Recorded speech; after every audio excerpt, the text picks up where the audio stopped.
Today, we have a noteworthy and special guest, Zach Brittle, that gives us incredible personal and client stories on how to improve our marriage and parenting in ways you would not expect. So stay tuned.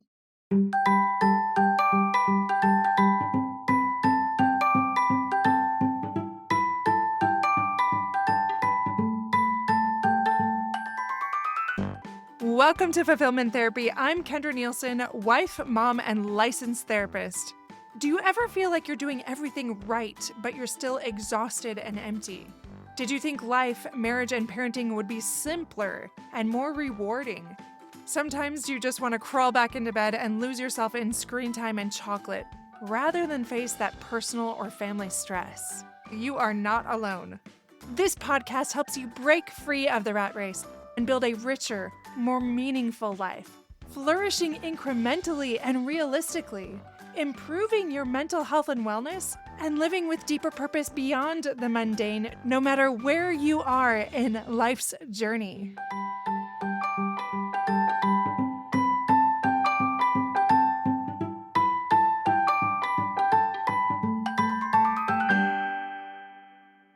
Welcome back to Fulfillment Therapy. Today we have a special guest here with us, Zach Brittle. He has nearly 20 years of experience teaching, coaching, mentoring, and counseling couples.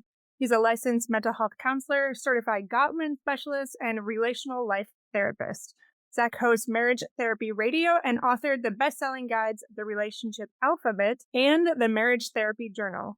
His work has appeared in Vanity Fair, Men's Health, Real Simple, and the New York Times, and the Washington Post. Him and his wife, Rebecca, have been married for 25 years and live in Seattle with their 2 adult daughters. So thank you again, Zach, for coming on the show. Yeah, thanks for having me. Would you mind sharing something interesting about you or how you got there?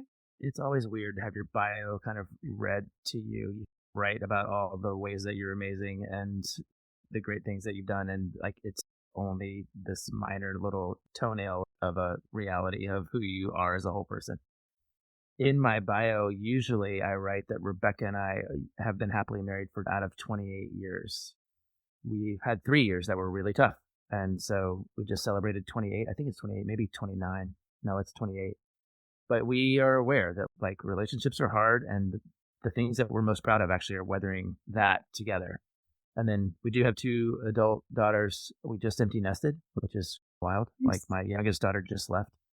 The older one just came back and she's living at home for a minute, but we feel like we're in a brand new phase of what it means to be parents. Like the role is different now. And yeah, other than that, I like to do what 50-year-old guys like to do, exercise and read and watch football on Sundays. But yeah, that's kind of me in a, maybe more than a toenail. Maybe it's like the whole foot.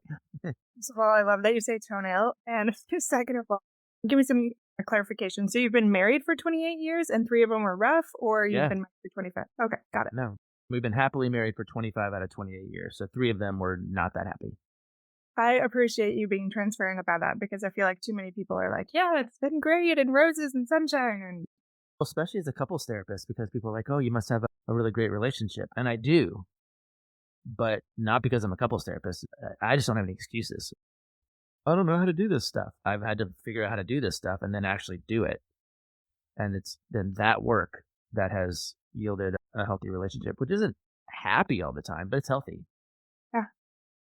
Again, appreciate that transparency. Listeners know that my husband is also a therapist, so I feel like it's double time, like this idea that him and I both have, even though we know better that our marriage should be amazing, we should be the best parents, and just like feeling like, no, everybody struggles with this. Marriage and parenting is so hard.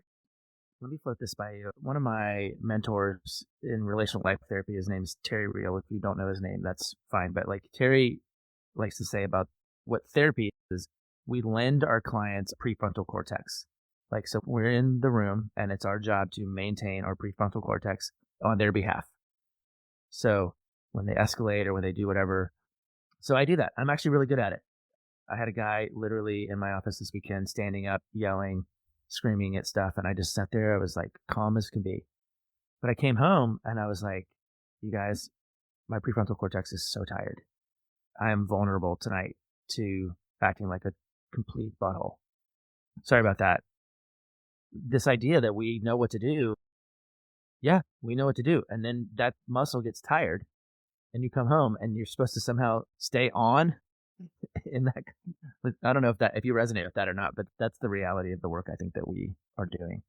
Oh, definitely. I tell my kids all the time. We have 4 kids and an exchange student, and I tell them, like, after 8 o'clock, I'm more like a toddler than anything. So just minimize your interaction with me because it's probably not going to be optimal.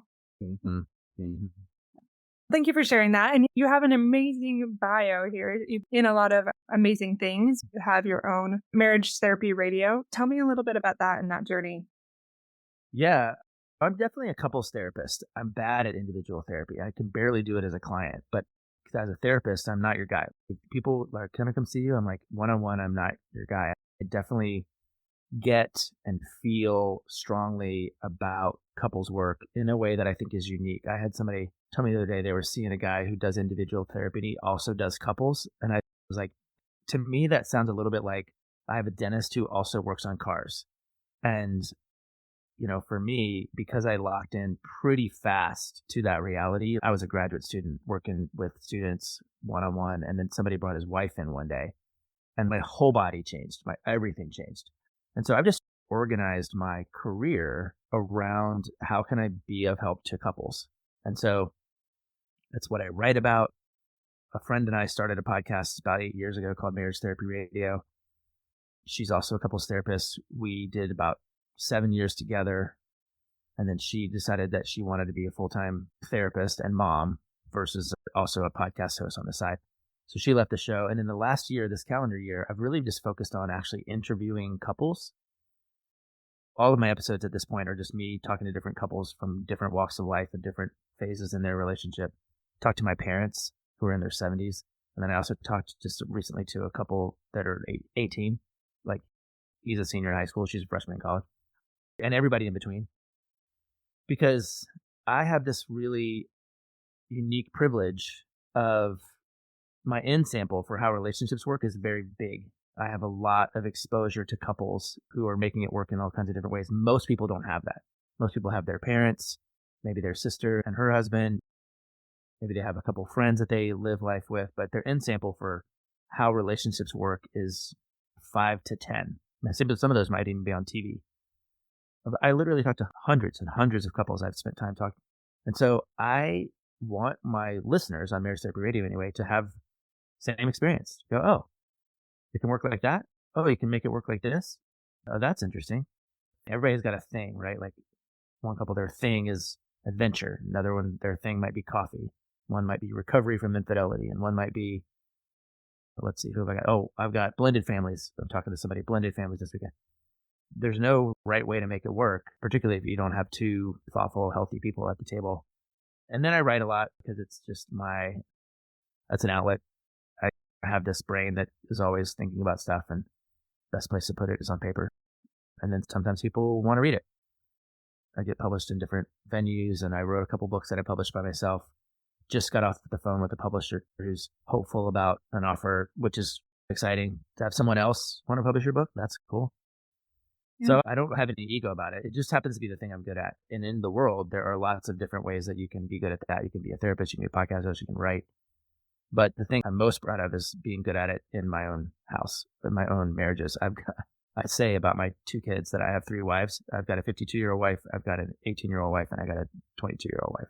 And I have to use my relational skills with each of them in different ways at different times because I don't get to. Especially now, I'm not strictly parenting anymore. I actually have to relate to them peer to peer, which is a different kind of work. Yeah, absolutely. Thank you for sharing all that and a little bit about your journey. So in those things that you write or in your podcast, or honestly, probably even more with your clients, what is it that kind of comes up again and again that you feel really passionate about and why? I think lately it's shifted a little bit. I think people hire therapists because they need to have conversations that they can't have by themselves and they're not having with their friends. So for me, I'm very clear that I'm playing a different part. Like I am not there to be your friend and I am there to add value that you're not going to get anywhere else. And the number one way I think I can do that is by framing and challenging the container that they have for their relationship. So again, if the container is they're just doing the next thing. Oh, I graduated from high school, so now I'm supposed to go to college. Oh, I graduated from college, so now I'm supposed to get married. Oh, I got married, so now I'm supposed to buy a house. Oh, I bought a house, now I'm supposed to have a baby. If the container is just the status quo maintained, then there's no intentionality around it, and that ends up getting people in trouble. People come in because they feel like roommates is a big popular one, and it's because they haven't done anything on purpose. So for me, most of my client engagements have been with me saying, this thing that you're doing with me right now, it has to be important. It has to be a flag that you put in the ground, a tree that you plant, and you say, before we started therapy, we were on this trajectory. After we started therapy, we're on this other trajectory. And that thing requires a different kind of attention and energy. It's almost like saying, before we moved to Seattle, life was like this. After we moved to Seattle, we had to do this and this. We had got a library card. We joined a church. We made friends, like whatever. You have to commit to living in the new place. And I don't think people will have a lot of reason to do that unless they have a baby or buy a house or empty nest. I think therapy has to be a similar major life event in order for it to be effective. And then from there, you can begin to do the work. You can begin to make the changes and the choices that you need to make in order to get the results that you want. Absolutely. So you treat it more like or gauging their readiness for change, their desire to like really lean in, do that work and not just show up and just vent and then go home and do nothing, but really make worthwhile changes. Yeah, totally. I tell people all the time, I don't think therapy works. I don't think podcasts work. I don't think self-help books work. I don't think 12-step groups work. I don't think people work. Couples work or they don't work. And I am very clear, like, you're going to have to decide that you're going to work. That's it. Nothing changes. And the change has to be you. It's not me. I'm just another resource that you have added to the mix. This one just happens to talk back to you and tell you that you better do it or it's not going to work. Yeah, absolutely. So we talked before the start a little bit about breaking those generational cycles, like getting in another vein here, and about unresolved issues between parents and how it affects your kid. Now, you've talked about marriage being hard. What about the parenting aspect in that as well? Speak to that a little bit. Yeah, that's what it's about, right? Like from the origin of the species, it's about propagating the species. And so you got to continue to create things and push things down. Wisdom, knowledge, experience, but also trauma. Like we will push our trauma down unless we do something about it. And I happen to be in recovery. I've been sober almost 5 years now, and it's been a major transformation in my life. And it's not even really from alcohol. My last drink was on November the 13th, and by Thanksgiving, I was like, I'm okay. I don't need alcohol. I'm done. But I had a much harder time putting down anger and resentment and coping mechanisms and dissociation. Like it was much harder. That process took me way longer. And the cost of all that was that my kids were learning in real time about anger and resentment and dissociation and numbing out. Like they were learning in real time. And there's a popular phrase in a lot of recovery communities that you can pass it down or pass it back. So if you have an addiction, for example, that was passed down to you from your parents, you can be like, oh, I'm either going to pass this on to my kids by doing nothing about it, or I'll pass it back and I'll say, hey, you know what, Mom, Dad, you can keep this. I don't need this. And I'm definitely not giving it to my kids. It's easy to label with addiction because you kind of go, oh, alcoholic, whatever. It's harder to label with trauma because trauma is elusive and it doesn't have a really clean definition. And also we don't get to decide. There's this whole thing about lowercase t trauma and uppercase t trauma, and some are very clearly defined, but some people's lowercase t trauma, like I got left at the mall for 15 minutes when I was 5, massive. It could be change the way that they feel safe on the planet forever. And we don't get to decide. Part of it is just really raising awareness and attention in those places for yourself in order to not pass it down to your kids. Absolutely. I hadn't really thought about it quite like that, about the recovery part. So you said it was alcohol that you were. Yeah, that just happened to be my drug of choice, which was Yeah. just a distraction from my real choice, which was anger and resentment. Anger, resentment, coping mechanism, dissociation, like so many of us, I think, have those things, do those things, and are not recognizing that is an aspect of it. And so even if we stop doing this one thing, are we going to those other things? And how are we managing that? And I love that. Pass it down or pass it back. I actually haven't heard that before. Of course, we don't want to pass it down. And it's often subtle, like how it's creeping into your lives, adverse effects of how you were raised, the things you don't want to pass on.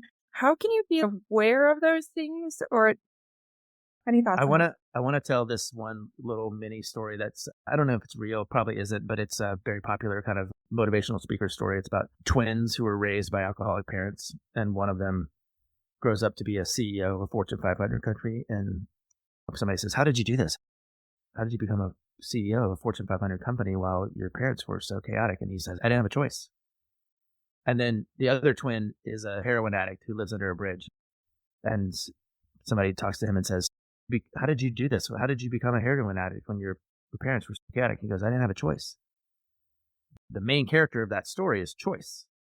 And so, how do you stop this, or how do you grapple with it? First of all, you have to choose that it is a priority for you. And then you have to start paying attention. You have to go back into some of these versions of yourself and the choices that you made and revisit them, understand them, change your perspective on them. I'm a curious fan of a concept called reparenting. And reparenting is when you go back from the position you're in right now, I'm 52, to the 13-year-old whose dad wasn't great and who was like really in need of a dad and whose dad set him up for failure in different ways. Literally go back and have a conversation from 52 and reparent that 13-year-old. People are like, "Oh, that sounds so hokey and cheesy." When I'm talking to clients about it, I'm like, literally imagine. I can imagine exactly where I was at 13. I know what room I was in. I know what book I was reading. I probably can tell you what clothes I was wearing. I know the smell of the house I was in. I'm like, imagine that place. Now imagine that you walk in to that room. Like you at 52. You're like, "Oh, what are you doing? Who are you?" "I'm you." "What? Wait, hold on. What? Mom." "No, I got you. Shh. It's just us. You're safe. It's fine. I got to tell you some stuff."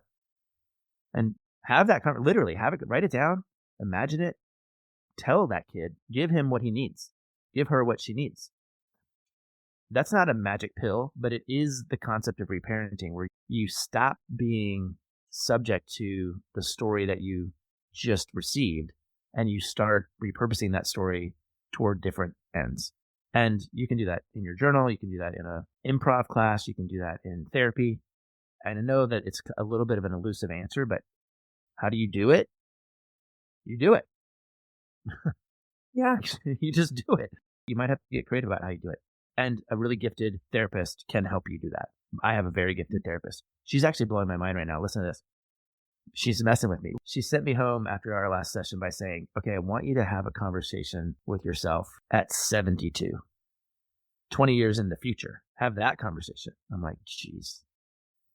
In that scenario, my kids are 38 and 42, which is insane, right? But to think about living my life in a way that protects 72-year-old me and 42-year-old and 38-year-old them is a piece of work that is changing the way I am 52.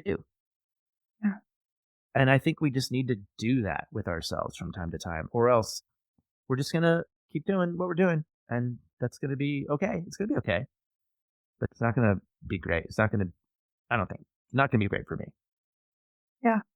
I really love those exercises. I actually have done quite a bit with my clients. And some at first started out being like an intuitive thing. And then you see how much progress they make through that. Talking with their child self or their 17-year-old self, or in your case, what your therapist said, your future self, how helpful that can be. And how you're right. A lot of clients do think it's woo. But at the same time, like when you ignore that part and when nobody else knows better than you how you needed your needs met, like you're the best person to speak to that, to heal yourself, to reparent. I haven't heard that term reparent, but that's a perfect way to say it. And then also your twin story about making it a priority. I didn't have a choice. But I've been fascinated by that too. Hey, my friends, I hope you enjoyed this episode as much as I did. Zach was an incredible guest, and part 2 will be available immediately, so check it out. Also, don't forget to email us at hello@fulfillmenttherapy.org if you have any coaching questions, or if you would like to be on the podcast, and if you're stuck in any way in your parenting, in your relationships, and otherwise, and you want that extra help and coaching, we'd love to have you as a guest on the podcast to break that down and reach that greater fulfillment and find ways to flourish yourself and your marriage and your parenting and individually. That's a new thing we're offering in 2026 and beyond by popular demand. So reach out to us so you can be a guest on our show. Thanks again for all you do to share our episodes, and check out our new courses on fulfillmenttherapy.org. I'll see you back for the next episode.